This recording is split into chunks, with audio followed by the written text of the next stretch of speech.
오늘 또 다른 놀라운 말씀이 있습니다. 성령님의 은사에 대한 말씀을 계속 이어나가겠습니다. 이것은 매우 중요합니다. 왜냐하면 우리는 성령님의 은사가 역사하는 것을 알아야 할 필요가 있기 때문입니다. 바울은 디모데에게 은사들을 부릴 듯 하게 하라 라고 말합니다. 우리는 그전보다 더욱더 우리 삶에 하나님의 능력이 필요합니다. 저는 어제 은사에 대해 가르치기 전에 흰 칠판에 은사들을 세 가지로 나누었습니다. 여러분들이 기억하기 쉽게 하기 위함입니다. 우리가 은사가 무엇인지 기억하는 것은 매우 중요합니다. 그래서 저는 예언, 발성, 그리고 권능이라는 세 단어를 머리에 두고 그 영역에 속하는 은사들을 세 가지씩 적어놨습니다. 고린도전서 12장에서 바울은 성령님의 은사에 대해 말합니다. 그는 7절에 말하기를 각 사람에게 성령을 나타내심은 유익하게 하려 하심이라 이렇게 말합니다. 그래서 성령님의 은사들은 우리의 성숙함을 위함입니다. 우리의 덕세움을 위함입니다. 여기 제가 어제 나눈 지혜의 말씀이 있습니다. 그 다음으로는 지식의 말씀입니다. 어제 나누었습니다. 그 다음은 영들 분별함입니다. 오늘 저는 발성의 은사에 대해 나눌 것입니다. 그러나 발성의 은사는 방언 통역, 그리고 예언으로 나누어집니다. 그리고 권능의 은사로는 믿음, 병고침, 그리고 능력 행함이 있습니다. 여러분들이 종이가 있으시면 이것을 적어보시길 바랍니다. 우리는 은사가 그 전보다 더욱더 필요합니다. 제가 어제 말한 것처럼 지혜의 말씀은 지식의 적용입니다. 하나님의 말씀을 초자연적으로 적용하는 것입니다. 마귀가 예수님을 시험하러 와서 너가 하나님의 아들이냐라고 물어보았을 때 예수님은 지혜의 말씀을 사용하셨습니다. 기록되었을 때 사람이 떡으로만 살 것이 아니요 하나님의 입으로부터 나오는 모든 말씀으로 살 것이라 하였느니라 이렇게 예수님은 대답하십니다. 이것이 지혜의 말씀입니다. 지혜의 말씀은 지식의 적용이 아니라 지식의 초자연적인 적용입니다. 여러분들은 스스로를 교육시키며 좋아, 내가 이 정보를 얻었으니 이 머리에 있는 정보를 내가 사용하고 싶을 때 사용해야겠다 이렇게 말할 수 없습니다. 이렇게 하는 것은 효과가 없습니다. 여러분은 성령님을 통해 어떻게 하나님의 말씀을 삶 속에 적용할 것인지 알아야 할 필요가 있습니다. 이것은 하나님의 말씀의 초자연적인 적용입니다. 지혜의 말씀은 특정 상황에서 하나님의 말씀을 초자연적으로 적용하는 겁니다. 다음은 지식의 말씀입니다. 호세아 12장 10절에 보면 하나님은 지식의 말씀을 비유라고 부르십니다. 비유라는 것은 하나님이 당신에게 주시는 어떠한 인상입니다. 특정 필요나 상황이나 또는 문제에 있어서 또는 상황에 있어서 하나님이 당신에게 주시는 증언입니다. 베드로가 아나니아가 성령님께 거짓말하고 있다는 것을 영적으로 아는 것과 같은 것입니다. 다음으로는 영들 분별함입니다. 이것은 한 현상의 원인이 또는 그것의 자원과 원천을 탐지하는 능력입니다. 하나님이 말씀하시나 귀신이 말하는 건가? 아니면 그냥 사람이 말하는 건가? 영들 분별함의 은사는 탐지하는 능력, 찾아내는 능력입니다. 누가 말하고 있는지 인지하는 능력입니다. 하나님이 나에게 말씀하시나 마귀가 말하는 것인가? 아니면 그냥 사람이 말하는 것인가? 사도행전에 베드로가 고넬료의 집에 갔을 때 그 상황 속에 계시는 하나님을 분별했습니다. 그 당시 유대인들은 오직 유대인만 복음을 믿을 수 있고 또 성경은 오직 유대인에게만 속했다고 가르침을 받았습니다.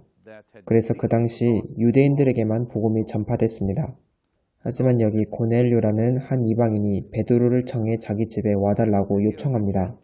이것은 자연스러운 일이 아닙니다. 왜냐하면 그 당시 어떠한 유대인도 이방인의 집에 방문하는 것이 없었기 때문입니다. 여기서 이제 베드로는 고넬료의 집 안에 서게 됩니다. 그리고 정말 하나님이신가 이렇게 궁금해합니다. 하지만 그 상황 속에 계시는 성령님을 분별합니다. 고넬료가 자신의 환상에 대해 이야기할 때 거기에 역사하신 성령님을 베드로는 분별해냅니다. 또 사도행전 8장을 보면 베드로는 사람의 영을 분별해냅니다. 마술사 시몬의 말을 분별합니다. 그리고 사도행전 16장에서 바울은 점치는 여자가 참을 말하고 있을 때도 거기서 악한 영을 분별해냅니다. 그 여성은 길거리를 돌아다니며 이 사람은 하나님의 종들로서 너희에게 구원의 길을 가르쳐 주는 자, 보여주는 자라고 이렇게 말하고 다닙니다. 바울은 그곳에서 복음을 전파하고 있었는데 그 한 여성이 와서 여러 날 동안 이렇게 말합니다. 이 사람들은 지극히 높은 하나님의 종으로서 너 구원의 길을 너희에게 전하는 자라. 이 여성은 사실을 말하고 있고 참과 진리를 말합니다. 하지만 그것이 그 말 속에 하나님이 계신다는 것을 의미하지 않습니다. 참이라고 해도 거기에 하나님이 계시다는 충분한 증거가 되지 못합니다. 이 여성은 점술로 인해 마귀와 연결되어 있었습니다. 그런데 참을 말했습니다. 그녀는 말하기를 이 사람들은 지극히 높은 하나님의 종으로서 구원의 길을 너희에게 전하는 자라. 이 말은 사실입니다. 그리고 바울은 악한 영을 분별해냅니다. 여러분이 혹시 어제 영상을 놓치셨을까봐 말씀을 드립니다. 사도행전 16장 16절에서 19절에 나와 있습니다. 그리고 영들 분별함은 생각을 읽는 것이 아니라 영을 분별하는 은사입니다. 오늘 저는 발상의 은사에 대해 가르치겠습니다. 제가 저 화이트보드에 적어놨습니다. 발상의 은사 영역에는 방언, 방언 통역, 그리고 예언이 있습니다. 그리고 오늘 저는 방언에 대해 먼저 다루겠습니다. 고린도전서 14장 1절부터 시작합니다. 사랑을 추구하며 신령한 것들을 사모하되 특별히 예언을 하려고 하라. 여기서 바울은 우리에게 꽤 놀라운 것을 말하고 있습니다. 여기 주목해야 될 부분이 있는데 방언은 단수가 아니라 복수입니다. 방언에는 세 종류가 있습니다. 먼저 이것을 말씀드리고 다시 돌아가겠습니다. 첫 번째 종류의 방언은 사도행전 2장에 나오는 방언입니다. 사도행전 2장 4절에서 6절을 보면 사도들은 성령이 충만하고 다른 언어들로 말하기 시작합니다. 그 방언은 이해가 되는 방언이었습니다. 서로 다른 국가의 사람들이 그 방언을 이해했습니다. 이 방언은 고린도전서 14장 22절에 나와 있습니다. 이렇게 말씀합니다.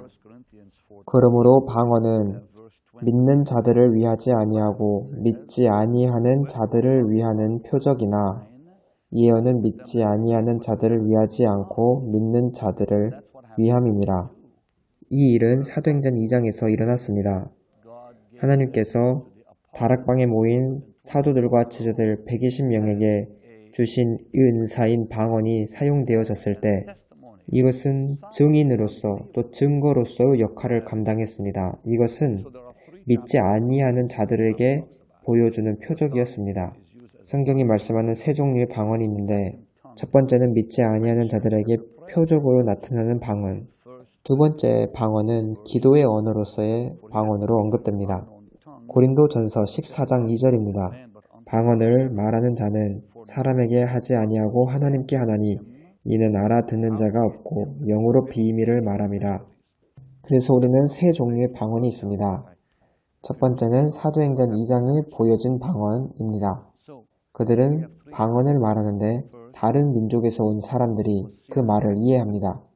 하지만 여기 고린도전서 14장 2절을 보면 아무도 알아듣지 못한다고 말합니다.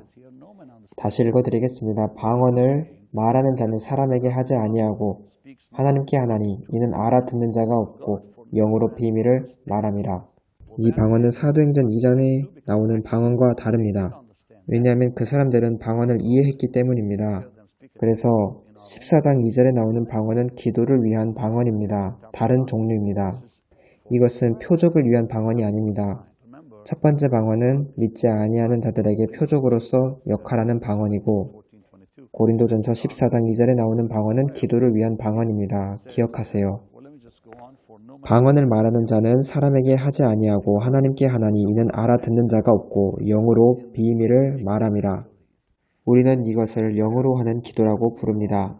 영으로 하는 비밀 기도입니다.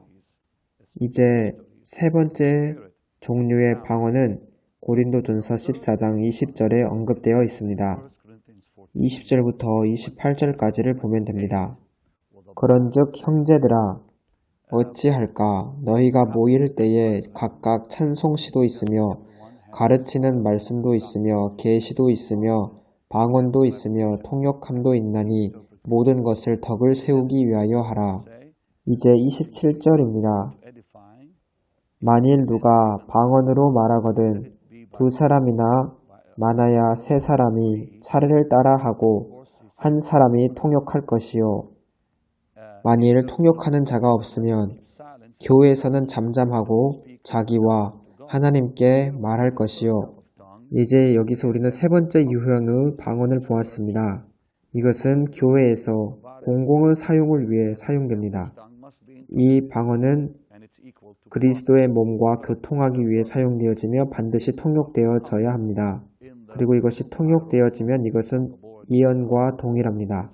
그래서 제가 이 보드판에 쓴 방언의 은사의 종류는 제가 방금 말씀드린 세 가지 유형으로 나누어집니다. 첫 번째는 믿지 아니하는 자들에게 나타나는 표적으로서의 방언입니다. 두 번째 방언은 하나님께 기도 중에 사용하는 비밀을 말하는 방언입니다. 세 번째 유형의 방언은 교회의 덕을 세우고 권면하기 위해 공공의 모임 가운데 사용되어지는 방언입니다. 이제 다음 은사인 방언 통역에 대해 알아보겠습니다. 여러분이 지금 보고 있는 것처럼 방언 통역의 은사도 발성의 은사 가운데 속한 겁니다. 방언 통역의 은사는 방언을 말할 줄 아는 사람에게만 작동되는 은사입니다. 고린도전서 14장 13절을 보면 이렇게 말씀합니다. 내가 만일 방언으로 기도하면 나의 영이 기도하거니와 나의 마음은 열매를 맺지 못하리라. 여기서 우리가 알 수 있는 것은 오직 방언으로 기도할 줄 아는 사람만이 방언 통역의 은사를 받을 수 있다는 겁니다.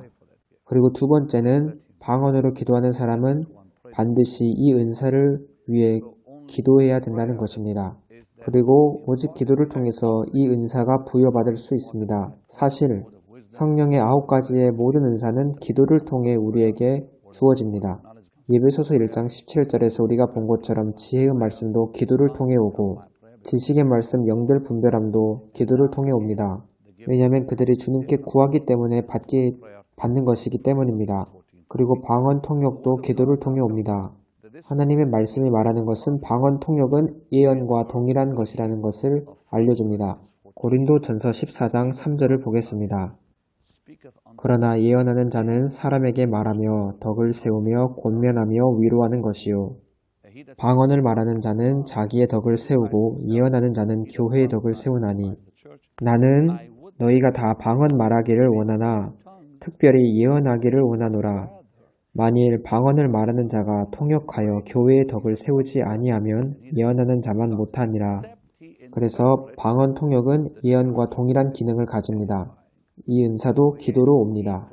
이제 제가 계속 말씀드릴 것이고 이제는 예언에 대해 말씀드립니다. 발성의 은사라고 불리는 영역에서 세 번째 은사입니다. 3절로 다시 돌아가길 원합니다. 그러나 예언하는 자는 사람에게 말하며 덕을 세우며 권면하며 위로하는 것이요.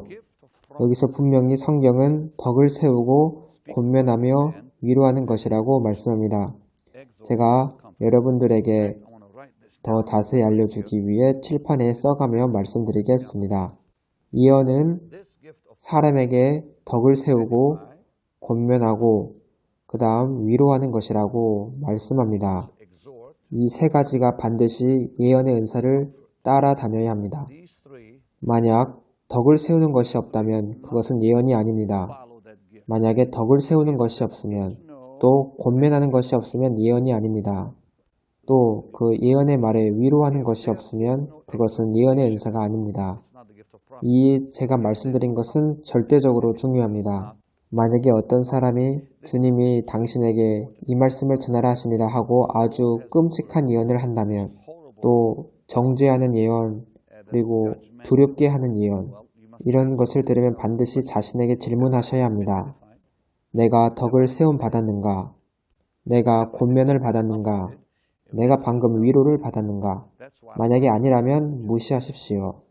이 때문에 예언은 분별을 받아야 합니다. 여러분이 이 세 가지 중요한 질문을 통해 예언을 분별할 수가 있습니다. 만약 이 예언이 덕을 세우는가? 아니라면 이건 하나님으로부터 온 것이 아니다. 이 예언은 나를 권면하는가? 아니라면 나는 받아들이지 않을 것이다. 만약 이 예언이 나에게 위로를 주는가? 이 예언은 당신에게 덕을 세웁니까? 아니면 당신을 자극시킵니까? 그 예언은 당신에게 위로와 평안을 가져다 줍니까? 아니면 혼란과 혼동을 가져다 줍니까? 그래서 이 세 가지 질문은 매우 필수적입니다. 어떤 사람이 그 예언의 말씀을 가지고 왔는데 그것이 나를 덕세우고 권면하고 위로하는 것인가? 이렇게 물어보십시오. 우리 모두가 예언하는 것은 하나님의 뜻입니다. 민수기 11장 29절 말씀을 보겠습니다. 그 후에 고린도전서 14장 1절을 볼 것입니다. 14장 1절에서는 사랑을 추구하며 신령한 것들을 사모하되 특별히 예언을 하려고 하라. 이 말씀은 중요합니다. 다시 말씀드리지만 기도를 통해 이 은사는 옵니다. 그리고 이 은사는 성령 침례를 통해 풀어집니다. 왜냐하면 말씀은 말하기를 성령님으로 채워질 때 그가 예언할 것이라고 사도행전 2장 17절에 말씀하기 때문입니다. 사도행전 2장 17절을 보겠습니다. 성령님이 부어주실 때 그들은 예언하기 시작합니다. 제가 여러분들을 위해 그 말씀을 읽어드리겠습니다. 성령 침례를 따르는 것이 방언 말고도 예언이 있는 것입니다. 사도행전 2장 17절 말씀을 읽어드립니다. 하나님이 말씀하시기를 말세 내가 내 영을 모든 육체에게 부어주리니 너희의 자녀들은 예언할 것이요 너희의 젊은이들은 환상을 보고 너희의 늙은이들은 꿈을 꾸리라. 그래서 예언의 은사는 보여질 것이고 우리에게 들려질 겁니다. 또 이 예언은 우리가 주님을 경배드리고 섬길 때 임합니다. 사도행전 13장 2절을 보면 그들이 주를 섬겨 금식할 때 예언이 풀어짐을 볼 수 있습니다. 그리고 제가 방금 아까 말씀드린 것처럼 반드시 예언은 분별을 받아야 합니다. 고린도전서 14장 29절은 예언하는 자는 둘이나 셋이나 말하고 다른 이들은 분별할 것이요. 반드시 예언이 주님으로부터 왔는지 확인해야 합니다. 그 방법은 이것이 나를 권면하는가, 덕을 세우는가, 나를 위로하는가 확인하시면 됩니다. 다음 시간에는 제가 권능의 은사, 믿음, 병 고침, 그리고 능력 행함을 가르치겠습니다. 믿는 자들에게는 이러한 표적이 따른다고 하셨는데 성령님의 은사는 우리에게 믿는 자로서 자격증과 같습니다. 하지만 이뿐 아니라 우리를 세워주고 영 안에서 성숙하게 하는 유익을 줍니다. 우리의 삶 속에서 우리는 성령님의 은사가 그 어느 때보다 우리는 매일 성령님의 능력이 필요합니다. 어제 사용하다 남은 능력 이런 것은 없습니다. 오늘 여러분이 권능을 받아야 합니다. 예수님께서는 우리에게 매일 일용할 양식을 구하라 하셨습니다. 일용할 양식뿐 아니라 우리는 일용할 능력을 구해야 합니다. 저는 여러분들에게 성령님의 은사에 대해 최근에 가르쳤습니다. 저는 하나님께서 여러분 속에 있는 그 은사를 다시 불붙이시기를 기도합니다. 여러분을 처음부터 다시 강하게 권능을 주시기를 기도합니다. 우리는 이 마지막 때에 우리 삶 속에서 이 9가지의 은사가 충만하게 발휘되는 것을 봐야 합니다. 지혜의 말씀, 지식의 말씀, 영들 분별함, 방언 통역, 그리고 예언, 믿음의 은사, 그리고 능력 행함. 하나님의 능력이 없으면 우리는 모두 가라앉고 맙니다. You are watching these programs. I pray that God Almighty will empower you. Dear Jesus, we come in faith believing, for you said in your word, ye shall receive power. Let your power, Lord, I pray even now, come with force in Jesus' mighty name. Anoint every person watching for your glory. Send a fresh anointing even now. In the name of Jesus, I give you praise for the anointing of the Holy Spirit. And dear Lord, heal every person believing, everyone calling upon your name. In Jesus' name. I see somebody in the spirit with a tumor in the stomach. Just as I began praying, just suddenly I saw that. Somebody with a tumor in your stomach. God is healing you right now.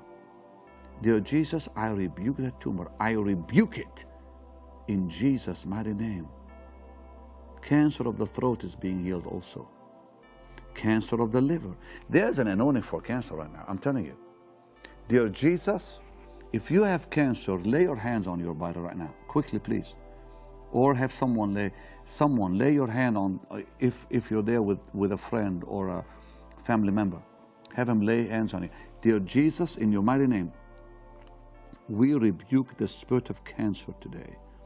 We rebuke this spirit of death in the name of Jesus. Oh, blessed Holy Spirit, remove that disease by your power.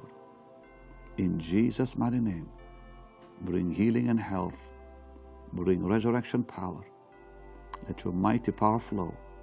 In Jesus' name, I rebuke this cancer. We, the church, rebuke it in Jesus' name. Amen and amen. You know, I just suddenly, honestly, I just felt the anointing of God for this. And the symphony of praise arises, tears are wiped away from eyes, men from every tongue and tribe proclaim, My God. Holy, holy,